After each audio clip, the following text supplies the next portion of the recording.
Martin Sahlin is developing a really interesting new game called Unraveled. Can you tell us the idea behind this game? How did you come up with this thing that seems to be taking us on a magical trip back to nature in a way? The whole thing started with a song lyric, actually.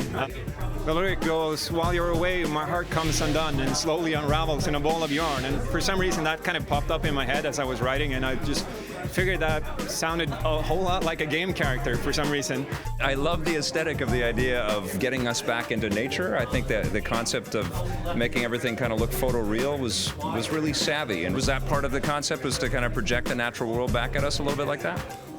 I think, yeah, but mostly I would say it's kind of like a lot of the design process behind this game has kind of been like it feels a bit like you're following a path that's already there, but you're just kind of like finding the next step as you go along, because the whole process was very organic. What's the character's name?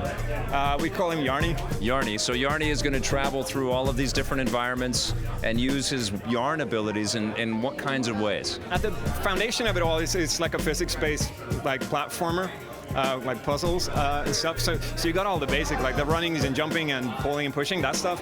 But then you have your yarn abilities that enable you to do things like you can throw a lasso, or you can climb on the yarn trail that you're leaving behind you, or you could tie it to things, like attach them to create kind of like mechanical things. And you can actually create bridges that you can walk on and move objects across, or like slingshot yourself from. So there's like a whole lot of stuff that you can do with it. We're nearing the end of development now, so it's kind of fun. You see the light at the end of the tunnel. You've got a really cool concept and a beautiful looking game. You know, finding exposure for a title like this, how did it happen for you, and what kind of words of encouragement would you give to other people that are living in the boonies making games that they want to have a global audience for?